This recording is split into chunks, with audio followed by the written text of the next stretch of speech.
Summer horror films can so often be hit or miss, and while people enjoy being scared any time of the year, typically you have to have made something very solid to attract people to your small horror film in the midst of blockbuster season. Blumhouse Productions and director Scott Derrickson feel they have this special film, and so far most critics agree. Scott Derrickson, who previously helmed The Exorcism of Emily Rose, The Day the Earth Stood Still, Sinister, and Doctor Strange, comes back to his horror roots, reteaming with Ethan Hawke, whom he made Sinister with, for The Black Phone. A story of a boy named Finney, played by Mason Thames, who is kidnapped by a figure referred to only as the Grabber, played by Ethan Hawke. With a string of children having gone missing, the community and police are on high alert.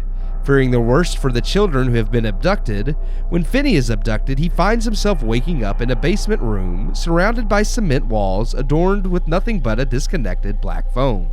To Finney's surprise, however, despite being disconnected, the phone begins to ring. And as the film goes on, Finney receives several calls from the ghost of the previous children, all victims of the Grabber, who walk Finney through various plans of escape.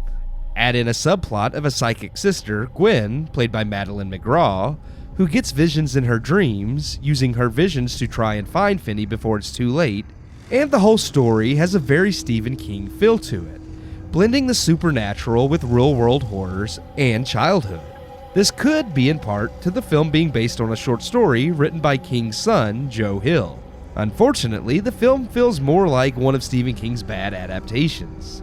The best thing going for Black Phone is its basic premise, and while I have not read Hill's short story, I would venture to say, just like many of the adaptations of his father's work, this film doesn't seem to do his story justice.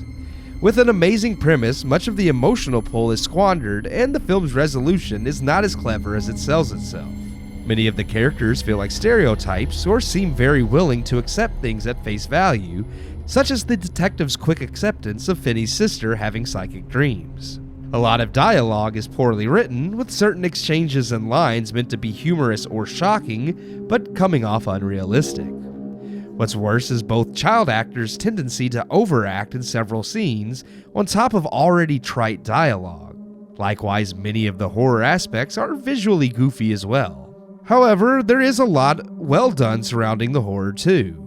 When the film focuses on suspense and the tension between Ethan Hawke's Grabber being mentally unhinged and Finney's attempts at escape, it shines. Hawke does a good job as a sociopathic character, though truth be told, even his performance wasn't anything I hadn't seen before. The Black Phone is already pleasing critics and audiences, and if you like a good suspense film with supernatural elements thrown in, The Black Phone does have solid, entertaining moments.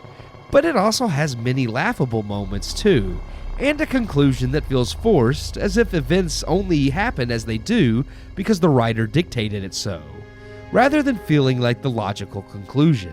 While many will shrug off the scenes that are bad and accept the climax at face value, The Black Phone just isn't as original or creative as it's being praised to be.